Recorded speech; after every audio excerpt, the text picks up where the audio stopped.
First up this week, we're heading to the small Greek island of Tilos. For decades, it's been a fairly low-key destination and a firm favourite, with tourists looking for a more laid-back alternative to the busier islands. But now, it's looking to make its mark by becoming the first one to generate its own electricity using just the power of the wind and the sun. We sent Guy Fenton to find out how the plans are going. I've just been on a 2-hour ferry ride from Rhodes to arrive here at the island of TILOS. And compared to Rhodes, it's much smaller and less developed here, but it seems to be just as hot.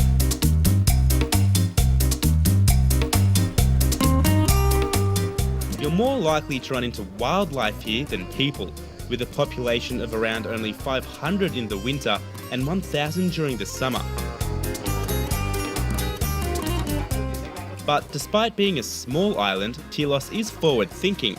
It conducted the first same-sex marriages in Greece in 2008, implements hunting bans, welcomes migrants, and is developing its reputation as Greece's eco-friendly island.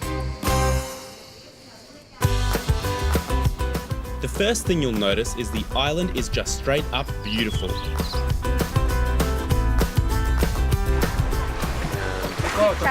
is my life jacket. Alright. Hopefully I won't need that. Down.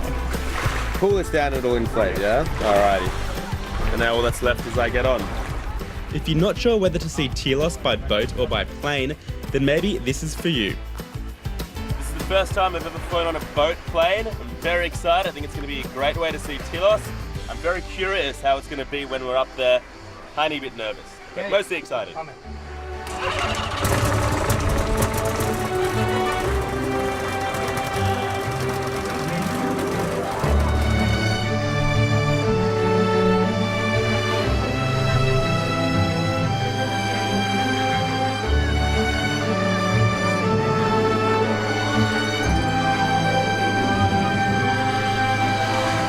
That was actually insane. A bit of a bumpy takeoff, but this thing goes so fast in the water and then it just took off into the sky. I can't believe this thing actually gets up there.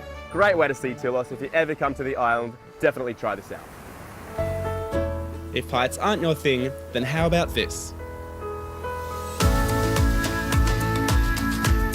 Probably one of the most relaxing and scenic ways to see Tilos is by bike. You might see some wildlife along the way, but right now I'm on my way to check out something that up until now has been a vital link between Tilos and the outside world.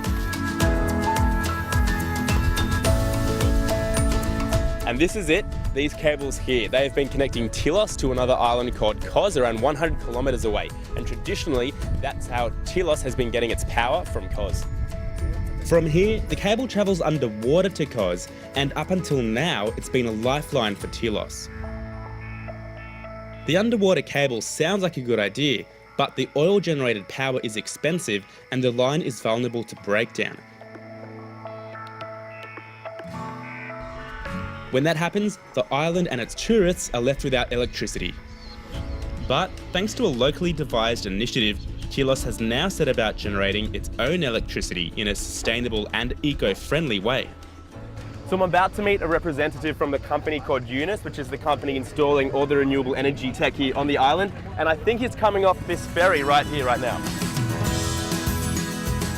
Zisamos Mantis is a mechanical engineer who has been heavily involved in the project, overseeing the installation of a vast bank of solar panels and a wind turbine.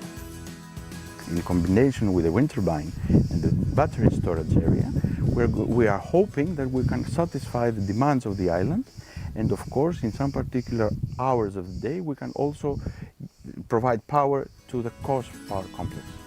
The solar park isn't enough though on its own. The wind turbine is also a vital part of the energy system. The wind turbine though has the ability to operate and produce energy throughout the day, 24/7. So this means that comprising both energy sources and also storing medium or short-term storing energy in the battery will provide us a full operational power station. There are power cuts. The current mayor of Tilos, Maria Kama, grew up on the island. For Maria, protecting the environment through renewable energy has been a #1 priority. Η φιλοσοφία του νησιού είναι αγαπάμε, προστατεύουμε το περιβάλλον. The mentality of the island is that we love and protect the environment, and it's been something we've been fighting for many years. How can we be independent from all polluting sources that harm the environment? So an opportunity was presented through the program, and we decided to participate and offer our island for this experimental project.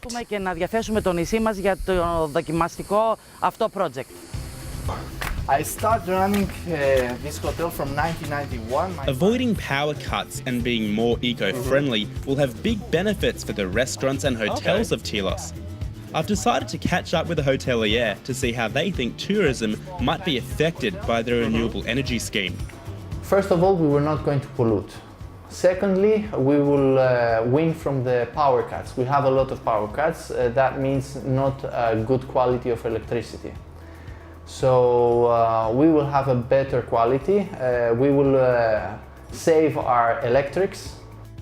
Andreas knows that tourists here still want things like TVs, hair dryers and air conditioning, so the challenge is to ensure that there will be enough renewable energy to still power them.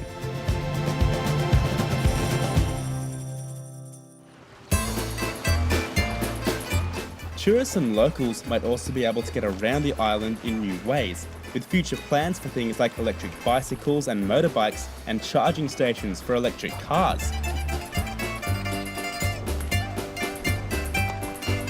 Nobody here is suggesting that this scheme can be replicated across all of the Greek islands.